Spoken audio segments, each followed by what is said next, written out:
Live from Citizen TV, this is Tonight with Sam Gituku. Good evening. Thank you so much for choosing Citizen TV on this 22nd day of February 2024. And tonight on Data Point, you may recall that once upon a time, the Control of Budget highlighted that there could be inflation of salary budgets for constitutional offices. Tonight, we can tell you about the half-year report of the budget implementation for the financial year 2023-2024. And as per plan, the national government should spend up to 4.7 billion shillings on salaries and allowances for the constitutional offices, and that should be for 1 year. By mid-year, that should be at least 50% should have been spent. But what is the Control of Budget saying? She says that 1.6 billion shillings is the money that has been spent, which is 34% of the budget. There's a problem there because if it is budgeted per need, it should be at 50%. That is not happening, and I'll be telling you about that later on and what it means exactly when it comes to financial planning for the government. And speaking of financial planning, do you also remember that there was once a promise to reduce the cost of travel, the expenditure for foreign as well as domestic travel? Well, the report is out that by now, the expenditure on half year for travel at the national government level has shot up by 40%. We're talking about 11.4 billion shillings, very different from what was in the previous financial year. We'll be talking about that later on Data Point, but also tonight, the News Gang is back and we take you on a journey to the Naivasha retreat of the national government, to matters of counties and the interest of devolution, and so much more. We do have a guest gangster. We'll be telling you who that is later on, but first, here are the top stories tonight.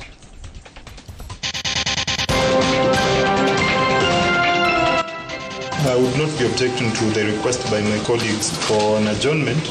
Your Honor, the EACC has interest in this matter.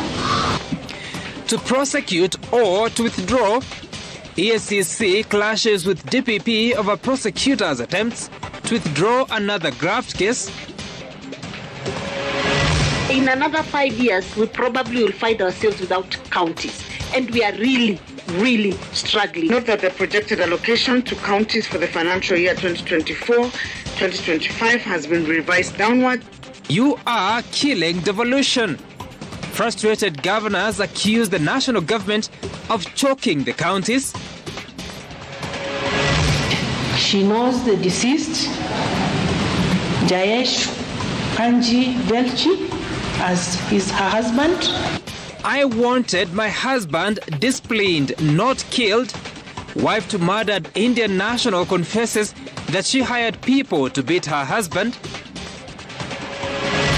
Our economy is on a trajectory that will create more jobs and more wealth. Let it not be that this government is the one that clawed back. And we have worked very hard to restrain from having fights. Out of debt distress and straight to a guerrilla war with the counties, it is a retreat and surrender edition on the News Gang.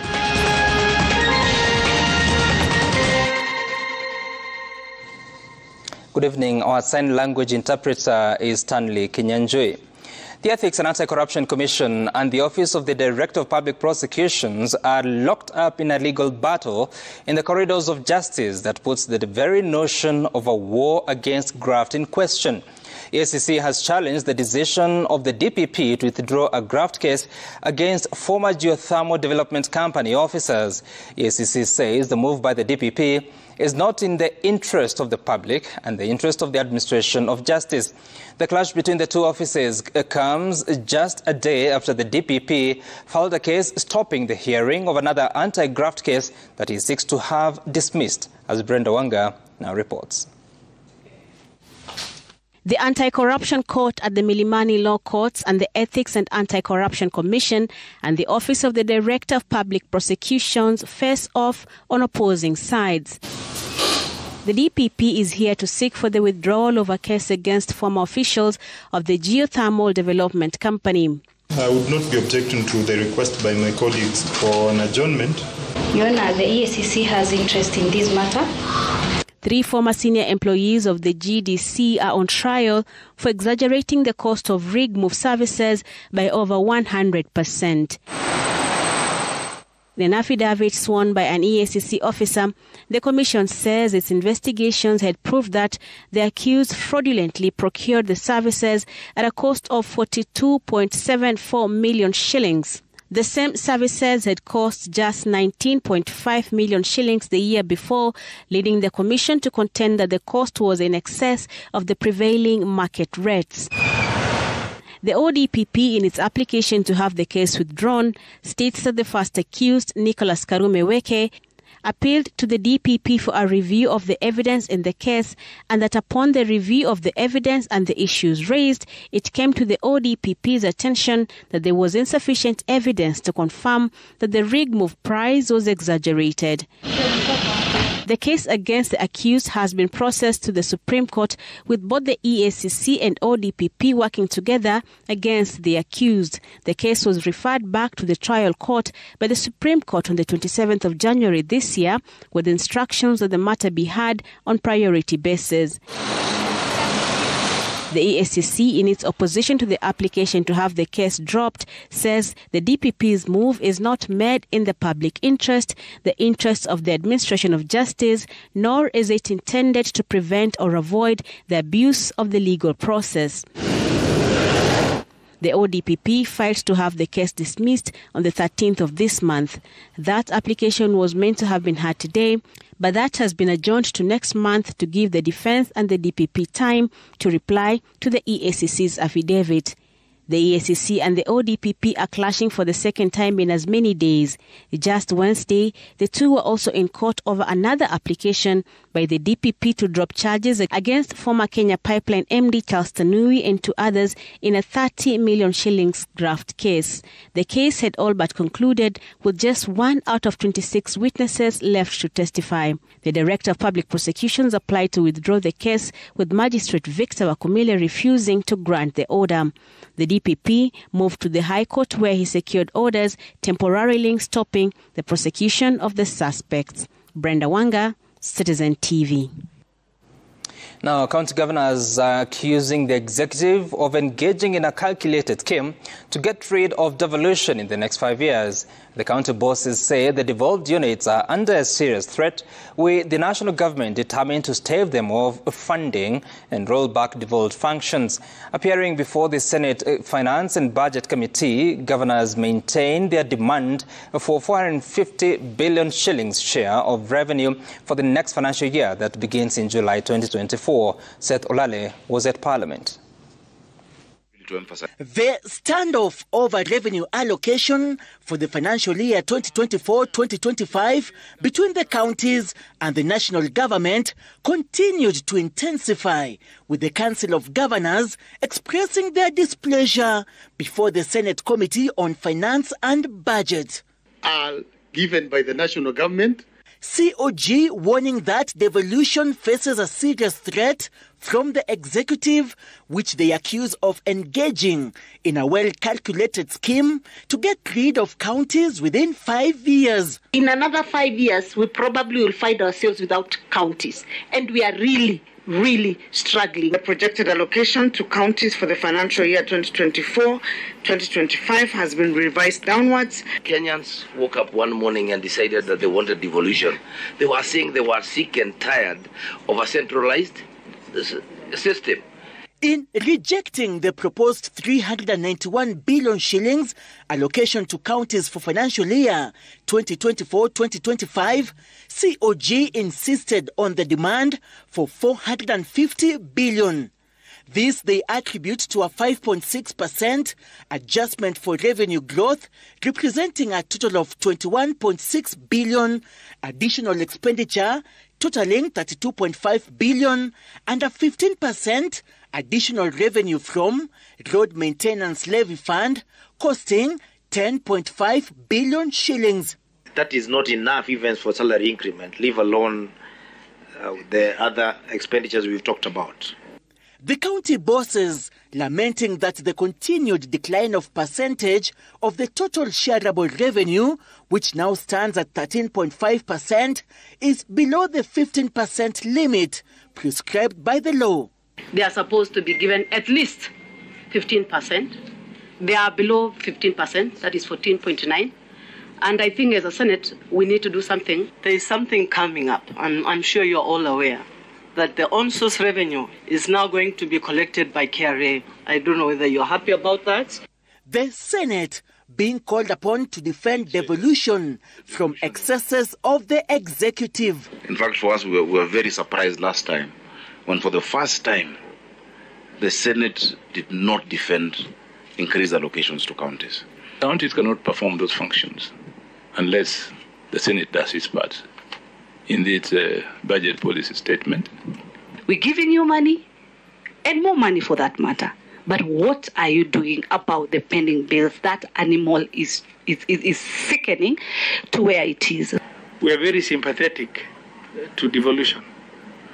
And we are here by law to protect devolution. That is our role. That is our mandate. We are not shy about it.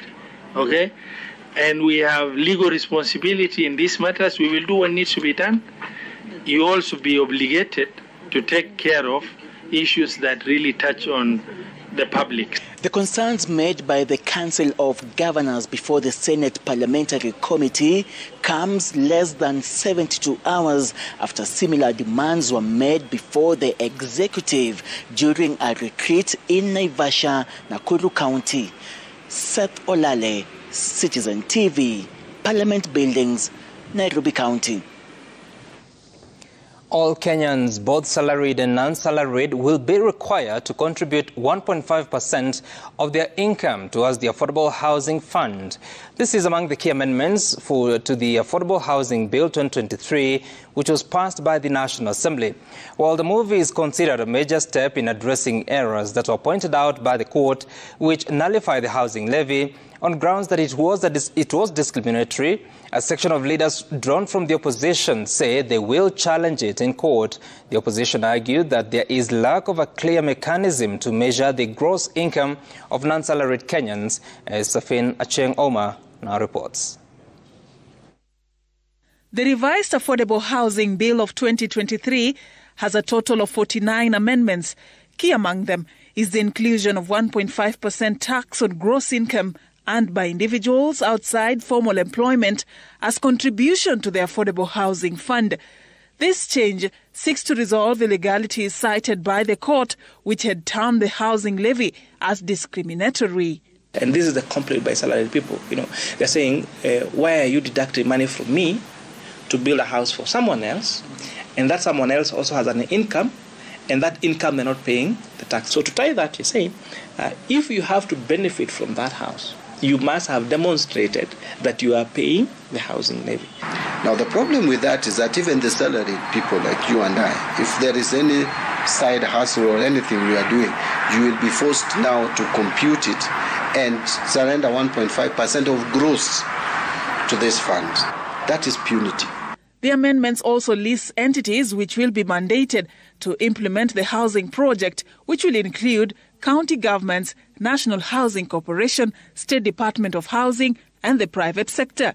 So once now these entities apply for this fund, they build the houses as per the investment program and hand the houses back to the fund. Okay, so that the offtake of the houses will be managed by the fund. The revised bill also revokes Affordable Housing Fund regulations and requires that all monies paid through the Boma Yangu platform be transferred to the Affordable Housing Fund once it is implemented. Fines for misappropriation of affordable housing funds have also been made more punitive. Someone misappropriated 1 billion shillings and then they are given a fine of 1 million shillings.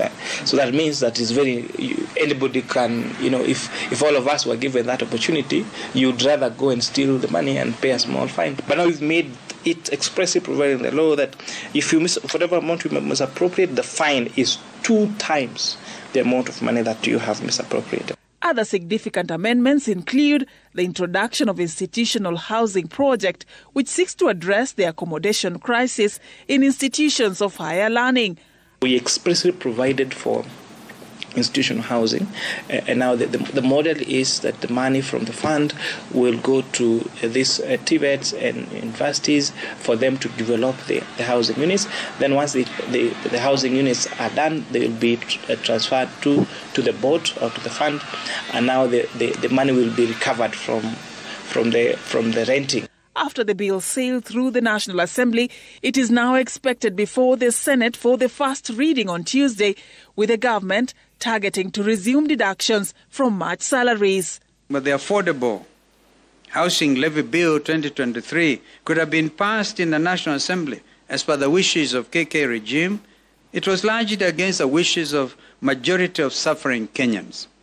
We therefore commit to protect the interests of Kenyans at all times.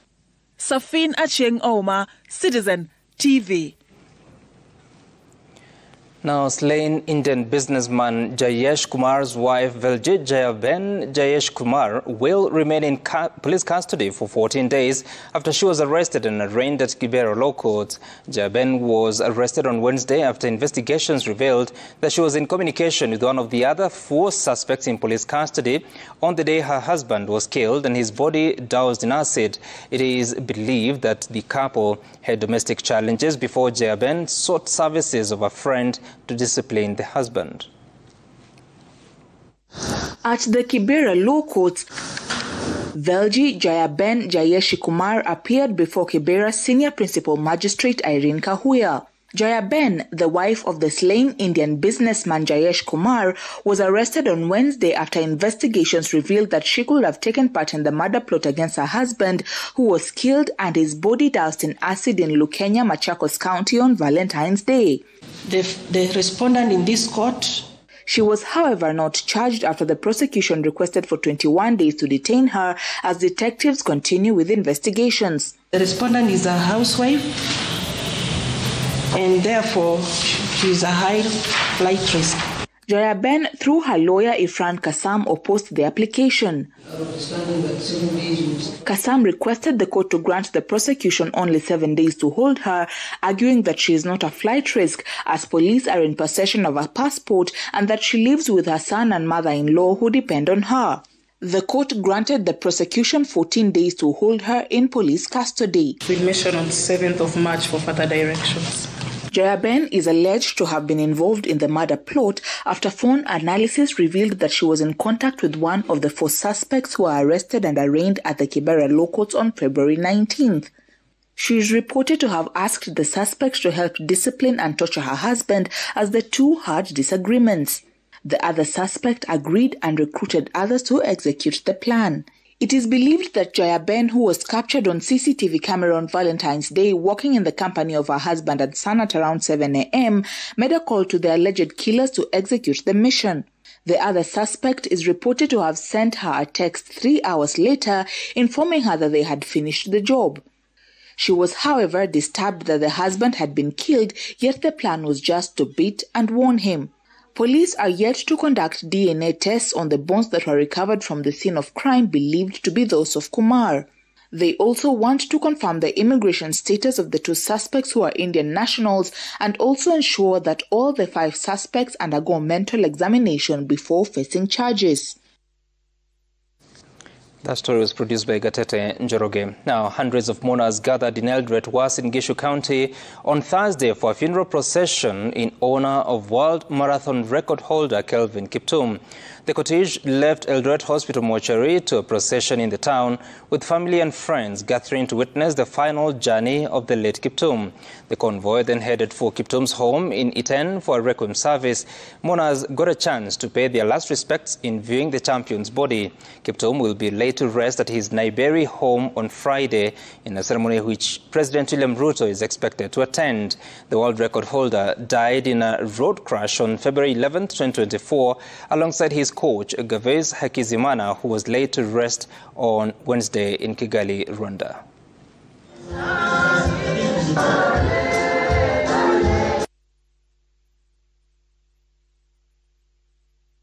We are still in denial, but we have to accept.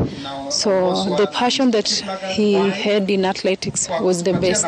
And he was so much determined to an extent we were hoping for a gold medal in Olympics, Paris 2024. Be sure to catch the proceedings from the funeral of the late Kiptum here on Citizen TV tomorrow. 3 gold miners have lost their lives after the walls of an underground gold mine collapsed in Manyata village, Vihiga County. The 3 were among 5 people who were on a gold mining expedition in the area. According to the residents, 2 people were pulled out of the rubble alive and are currently recuperating at the Vihiga County Referral Hospital. Among the dead is a 38-year-old man identified as Patrick Eseli. Speaking at the scene, Vihiga County Commissioner Felix Watakila has called on the community to observe safety regulations, adding that they will launch a crackdown on all unlicensed mining activities. Samoja kukuja kuangalia, haki nilihuzunika bila niliona tingatinga inazungukia juu na sijui mahali mtoto wangu wako. Hali ya hiyo tukakaa hapa tukafikiria Patia anaweza toka kwa shimo kama kohai, kama niko hapa nimuone, nimuongeleshe. Usiku yote mimi mwenyewe nilitoka hapa kitu kama saa 7. Na mmoja wa hao wenye wameangukiwa na mchanga ni jirani wangu kule Chavugami. Na hadi yeye ndiye amepatikana mpaka wakati wa saa hii, wamempeleka chumba cha kuhifadhia maiti kule Mbale. Najua wengine wanafanya mambo kama hayo kwa sababu wanataka wapate pesa ya kuchimudu katika mambo ya maisha yao. But any operation to do with gold mining has to be done or conform to the constitution of the land and the rule of law. 5 people have been killed in separate bandit attacks in Baringo, Elgeyo Marakwet and Samburu counties. Bandits ambushed and killed a 59-year-old man in Baringo North and 2 others in Marakwet East before driving away a herd of cattle. In a separate incident, bandits attacked Lolmolog village, Samburu, where they shot and killed a father and his 3-year-old son, sparking fears of the return of banditry in the restive North Rift counties. Mary Mwoki has more. Tension is high in the restive North Rift region again after a bandit attack that left 3 people dead in Baringo North and Marakwet East. A 59-year-old was shot by suspected bandits as he tended to his livestock near Yache Primary School, where 2 others were ambushed and fatally shot in the Liter area in East Marakwet. The bandits stole an unspecified number of livestock. The killings sparked protests in Cabernet and Marigat towns, where locals lashed out at the government for what they term as failure to stem the tide of banditry in the area. The local leaders have never been talking to each other. You know, they were busy talking to, not to each other, but at each other through the media. On the other side of the rift at the Samburu County Referral Hospital, relatives are gathered outside the facility trying to make sense of the killing of their kin by bandits who attacked Lolmolog village in Samburu West Sub-County on Wednesday night. The bandits shot and killed a man and his 3-year-old son before making away with 150 cattle that were later recovered by a contingent of security officers that repulsed the bandits. Wamefamia familia ndugu yangu mmoja marehemu saizi, na waliingilia usiku kwa nyumba wakamuua papo hapo, wakapiga mtoto risasi ambaye baadaye tulifikishwa hospitali, alikata roho akitibiwa. Ni uchungu sana tukiendelea kupoteza watu kila siku, kila kwisha usiku na mchana, tufamia kila siku, na tuoni hata njia yoyote ambayo tunaweza saidika, kwa sababu serikali tu wanatuangalia watu wakikufa na tuelewi ni nini, kwa sababu saizi kipata ripoti hapa Samburu West zaidi ya watu 200 wamepoteza maisha. Samburu Police Boss Thomas Ototo says police have heightened alert levels in the area and asked residents to be vigilant. The affected areas have questioned the government's commitment to tackling banditry in the region, questioning how the problem persists more than a year after the government declared the region as disturbed and dangerous and launched a security operation to restore peace. Mary Mwoki, Citizen TV. Now, the Kenya Health Facilities Census report published by the Ministry of Health shows that over 90% of health facilities in the country are ill-equipped to deliver basic services, with a need for stakeholders to partner with the government in attaining universal health coverage. And as one of its programs in giving back to the community, the Kenya Pipeline Foundation has put in investment to ensure provision of quality health care in various hospitals across the country. Laura Otieno has more. At the Migosi Sub-County Hospital in Kisumu, Jennifer Ogutu has just finished a session at the radiology clinic. Jennifer is one of the patients served here as a referral from the maternity wing of the Migosi Sub-County Hospital. This being her second pregnancy, Jennifer says she has had a smooth sailing in accessing prenatal care. On my side, mimi nilikuwa na shida mingi, but kulingana na hii ultrasound imenisaidia juu saa zingine nakuja naambiwa mtoto wako hivi then unapelekwa ultrasound. Ukirudi wanaona venye wanakusaidia. So unarudi nyumbani kama uko sure na venye uko. Jennifer is one of the hundreds of patients that have been served at this unit at the Migosi Sub-County Hospital in Kisumu. Set up in 2020 by the Kenya Pipeline Foundation at a cost of 8 million shillings, the unit has been instrumental in ensuring timely provision of healthcare to patients that visit this public facility. In a month, we see almost around 100 obstetric ultrasounds, and X-rays is around 80, which means the average workload in this department is that we see around 150 to 180 patients monthly.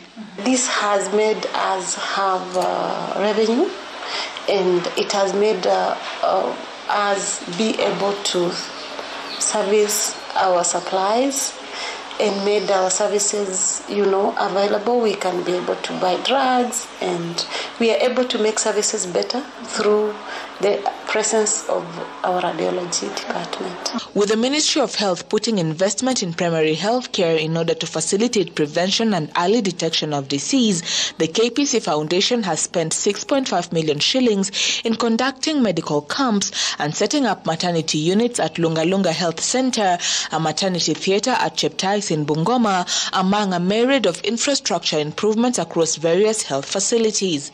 A lot of the work that we do at the foundation is buttressed against what the community needs, not what we tell them that they need. And we then felt that environmental sustenance and preservation was one of the major causes that we needed to handle. And out of that then came the need for healthcare facilities, because people are impacted from a very young age. In order to address the water crisis in areas that have been hardest hit by the effects of climate change, the foundation has also dug and equipped boreholes across Meru and Kajiado counties and provided water storage tanks to schools and villages across the country. So looking at the next 5 years, our strategy is very incisive in terms of sustainable projects and impact monitoring and management, so that then your projects are not intended just for community feel good, but they're actually making their lives significantly better than where they started off. With increased collaboration between the Ministry of Health and charitable trusts such as the Kenya Pipeline Foundation, the country's future in health seems promising in ensuring equitable, timely and affordable access to healthcare as envisioned under the universal health coverage. Laura Otieno, Citizen TV. Which means this just... All right, and it's now some 27 minutes after 9 o'clock. We're taking a short break here, but remember what I told you about Data Point, looking into some financial year results, half year to be precise. This is what is coming up.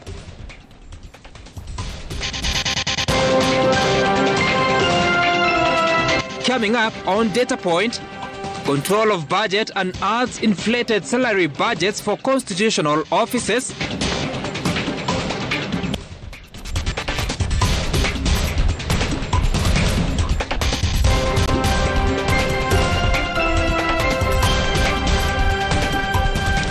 right, welcome back. It's now time for data points. When you're looking at the reports of the control of budget and the national government budget implementation, it's a very wide document, but it takes some time to reflect on the expenditure, especially on the expenditure within the consolidated fund services, which is the source of the following resources: the public debt, the salaries and allowances, as well as the pensions and gratuities. They are contained in the consolidated fund services, and the total budget for that is 2.08 trillion shillings, of course, out of the nearly 4.5 trillion shilling of a budget.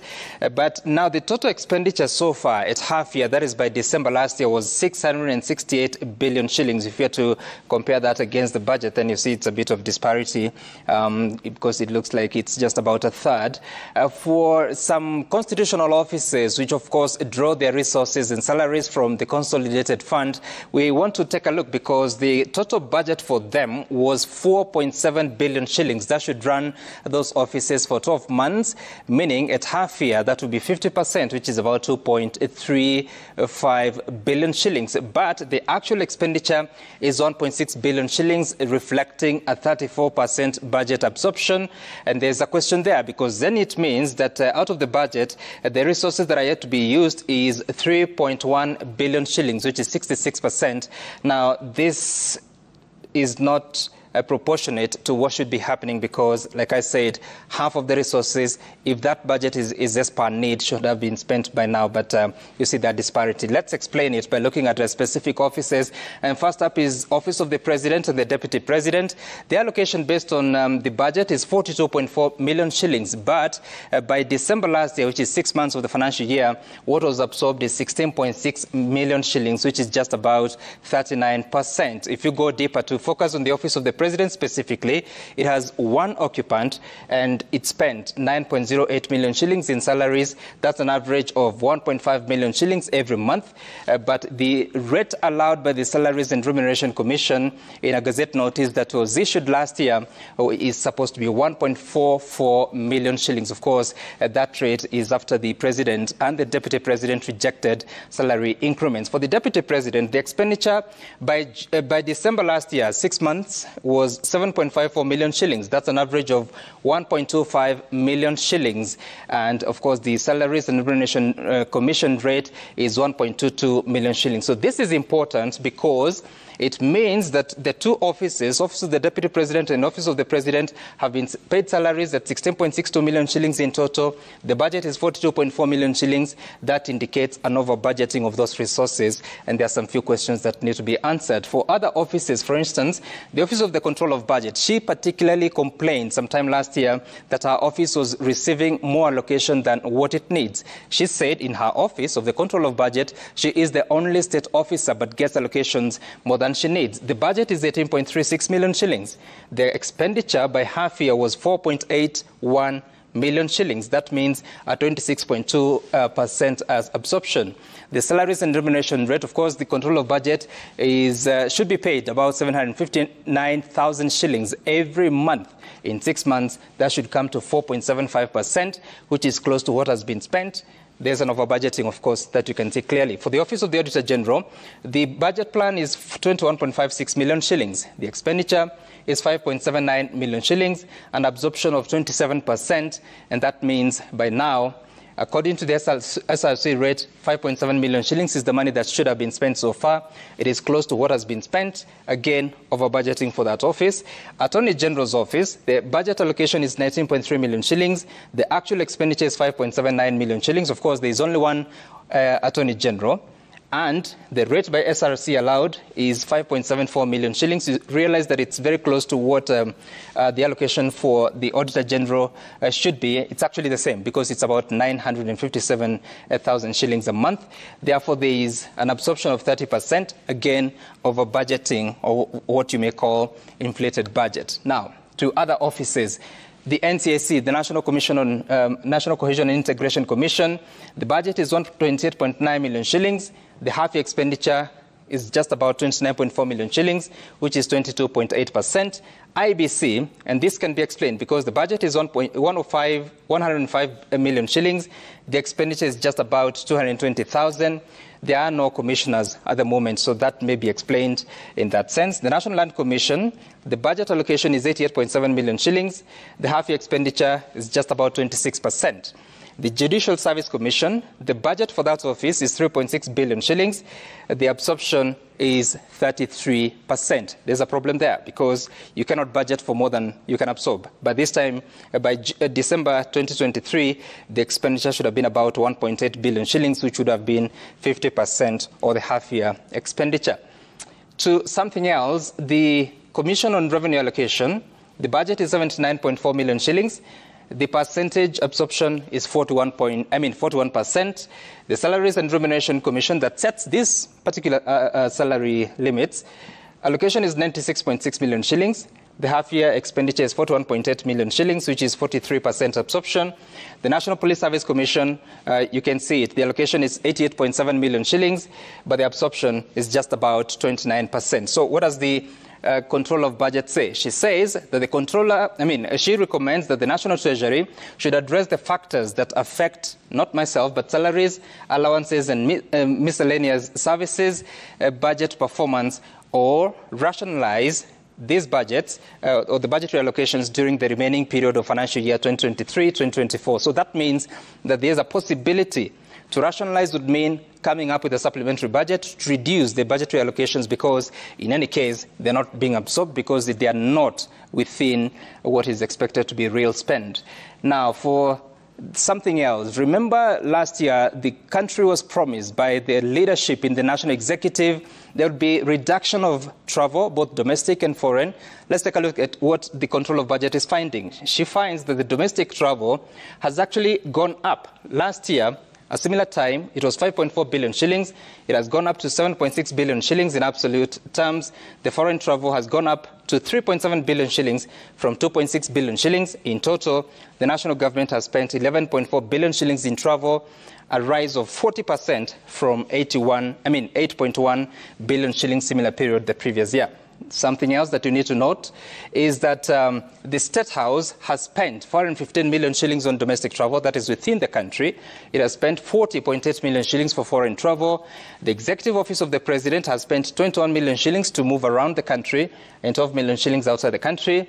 The Office of the Deputy President has spent 185 million shillings to move around the country and 111 million shillings for foreign travel. The Office of the Prime Cabinet Secretary, again, 29 million shillings domestically and 6 million shillings foreign. And of course, this does not include the expenditure for the Foreign Affairs Ministry, which the Prime Cabinet Secretary now heads. Parliament has spent 3.09 billion shillings on domestic travel and 1.4 billion shillings for foreign travel. Additionally, something that you need to note is that for the previous financial year, the national government, the whole year, spent 20.3 billion shillings. That means already the national government has exceeded the half year because this would be 10.15 billion shillings. Already it has spent more than 11 billion shillings. The county governments in the previous year spent 17.5 billion shillings to give a total of 37.8 billion shillings. And this was the figure that the government was hoping to reduce. By all indications, there's a chance that that may go up if the trend continues as what has been seen from the half-year expenditure as reported by the Controller of Budget. And that is Data Point this week.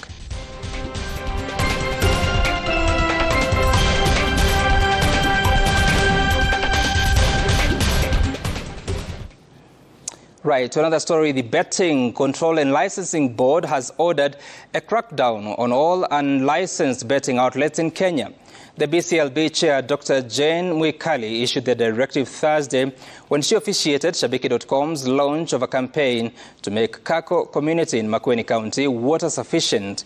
The betting firm donated 15 water tanks to the Kako community. Shabiki.com director Fred Afune has promised to replicate the drive countrywide, as Stephen Leto now reports. Shabiki.com team arrived in Kako village, Makueni County in style and for a noble cause. And the arrival of these water tanks to this village signifies hope and a better livelihood. For water, the most treasured commodity here, will be in plenty. That's why we've brought about 10,000-litre water tanks to be supplied to various schools in this area to help with this water storage. This is just part of the bigger CSR strategy for Shabiki.com, being a responsible corporate citizen, to give back to the community.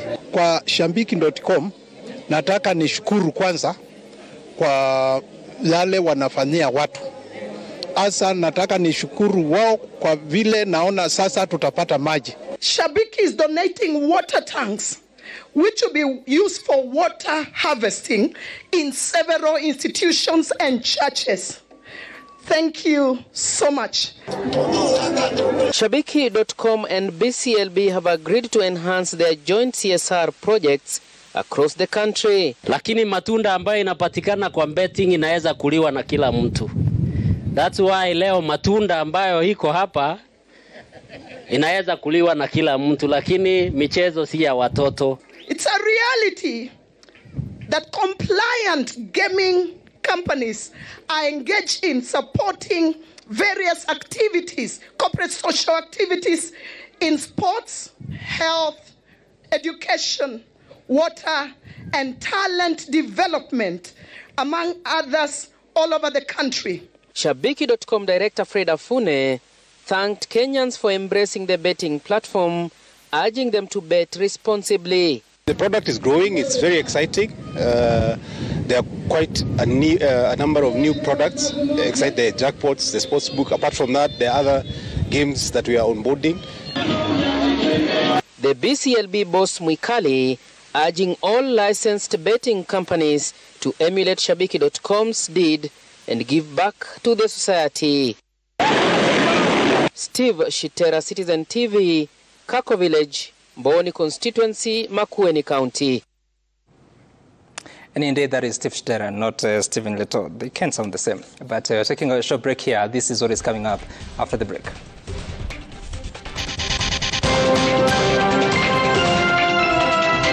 You look at the paint industry, that was close to $1 billion. Look at the SME space, for example, that was close to about $3 billion. 10 insurance companies under investigation by the Compensation Authority of Kenya for unfair practices.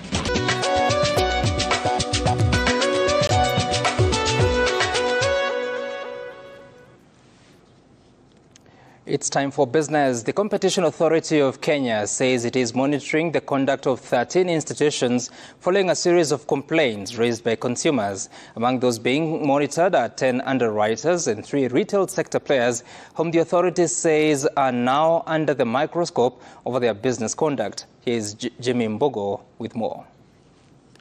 Competition Authority of Kenya has saved the consumer over 10 billion shillings in the last 5 years. This is according to the authority's board chair Shaka Kariuki, who say that strict enforcement of competition laws has seen them intervene in cases that would have cost the consumer more. Speaking during the launch of the International Competition Network Convention in Nairobi, the authority has vowed not to relent in its efforts, noting that it is critical for them to ensure that all players are playing by the rules. We've saved them almost 10 billion shillings.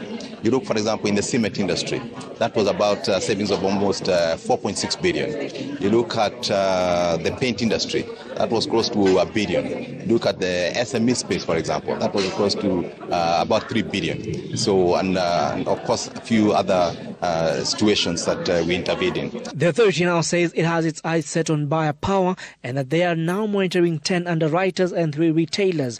According to CAK, they have received complaints from suppliers over contractual obligations, particularly delayed payments from the retail players, while complaints from the insurance sector include complaints of underwriters who do not fulfill their obligations despite the consumers raising the issue. Retail sector is an area of concern for us. Insurance, and those are sectors under the Department of Buyer Power, where there's a relationship between supplier and a buyer, and therefore what are the conducts that will require to be enforced by the authority. We are only talking about areas that we have come to our attention and therefore we have taken action, or it's a process that is ongoing internally. Is to encourage, all market participants out there to ensure that they are playing within the rules. That's what I would communicate to all market participants, regardless of the industry that they are in. The warning from CAK coming on the backdrop of a 1.1 billion shillings fine imposed on Majid Al Futtaim, the operator of Carrefour supermarket franchise in Kenya, in December last year, a decision that the retail chain has since appealed. The Competition Authority says they will continue cracking the whip on unfair competition in the business, saying it discourages investment into Kenya and far worse disadvantages the consumer. Jimmy Mbogo, Citizen TV, Nairobi. Earlier this week, the Nairobi Securities Exchange announced the appointment of Frank Mwiti as the new CEO. Mwiti now replaces outgoing CEO Geoffrey Odundo, who exits at the beginning of next month. Dennis Otieno looks at the performance of the NSE under Odundo's watch and expectations from his successor. After 9 years at the helm of Nairobi Securities Exchange, Geoffrey Odundo calls it a day at the corner office. His tenure as the NSE boss has had its fair share of ups and downs. His exit has come at a time when the NSE is facing its worst capital outflows as foreign investor participation declines. The boss has been a beehive of activity under Odundo's watch. When you look at where the market is right now from where it was in 2015, you've seen the bourse offer more dynamic products such as the exchange-traded fund, the real estate investment trust, derivatives. And again, on inclusion, we've seen the launch of the Booker program and the unquoted security platform as a big win to MSMEs. And not to mention that the common Mwananchi was not forgotten in all this, because partnerships with Safaricom to bring in the Bonga Points, buying shares with Bonga Points, was targeted at including the retail base. Analysts with mixed reactions on the performance of the financial services guru. Mr. Odundo is carrying with him very heavy accolades. He's leaving behind a very strong legacy and a very dynamic bounce compared to what he picked. So a bit of innovation on the product development side. The challenge, though, has been local participation has been very low. Foreign participation has been at some point up to 80%. And the local ownership that we saw during the Kibaki years has sort of disappeared. Incoming CEO Frank Mwiti now has his work cut out and will take up the role effective 2nd May this year. David Wainaina will serve in an acting capacity until then. Mwiti is outgoing partner and Eastern Africa markets leader for Ernst & Young. He has also worked at Dutch Bank UK as management consultant and CEO at Africa Capital UK, a firm he founded. We expect to see him really or are curious to see his developments with regards to digitalization, pushing NSE closer to the frontiers of the developed markets with new and more sophisticated product offerings.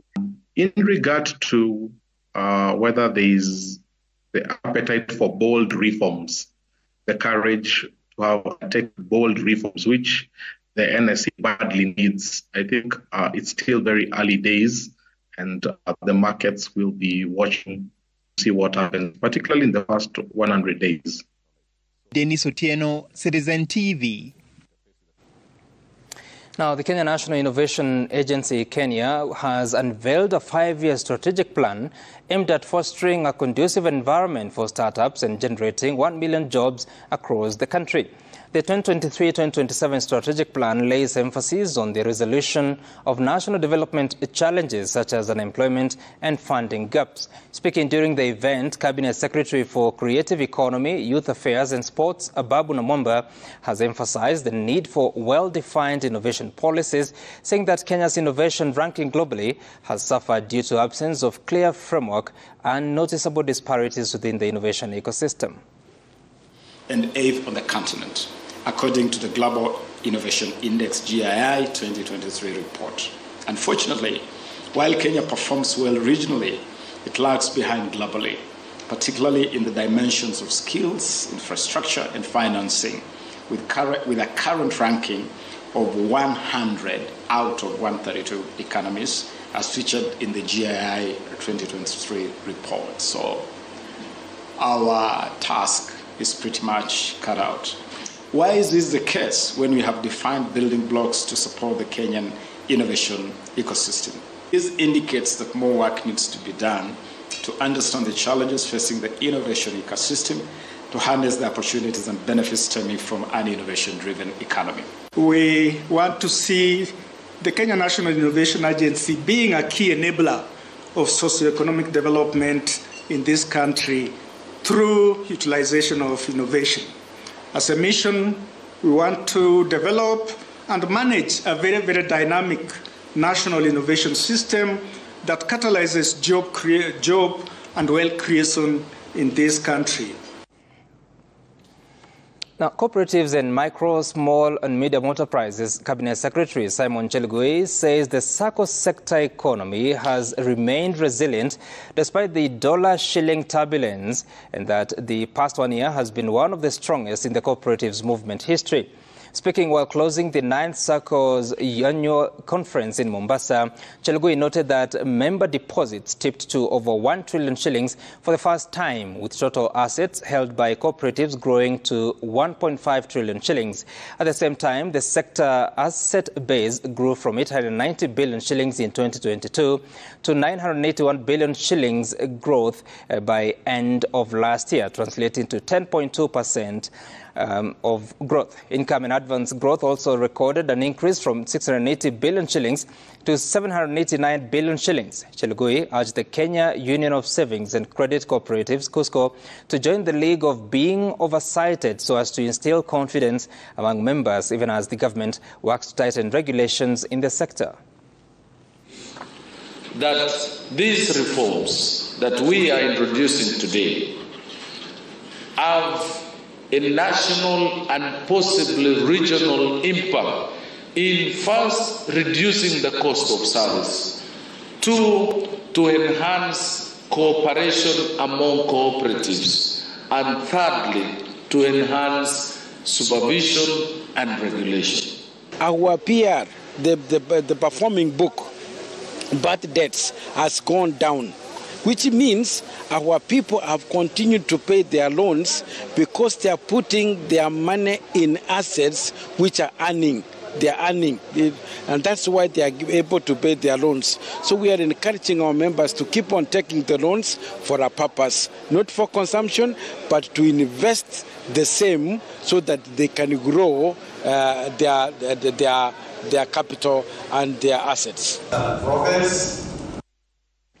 And the Kenya Extended Producer Responsibility Organization, KIPRO, has called for closer collaboration in the waste management ecosystem in order to reduce the country's carbon footprint. Speaking at the opening of a 2-day capacity building workshop in Kisumu, KIPRO CEO James Odongo indicated the need to onboard more people into the waste ecosystem by introducing incentives to encourage proper waste disposal. On his part, MTACA CEO Benson Abiel revealed that the organization will be involving street families in waste collection and segregation in order to not only offer employment opportunities, but also support sustainable waste management practices. So the reality and what... We have also worked with the city to ensure that material recovery facilities that are able to recover recyclables are set up and optimized for value addition. But most importantly, the waste workers, who are the key people doing this work, are able to be empowered, given gears, and even given medical checkups so that they can do safe, decent, and dignified work. Together, we've launched the Consumer-Led Transformation Program, which is essentially intended to give the agency feeling to the consumer, so that as an individual you can actually earn from your waste, and if you are not interested in earning, you can empower a certain group of people within our society to be able to also create legitimate sources of livelihood. In this city that he has already won.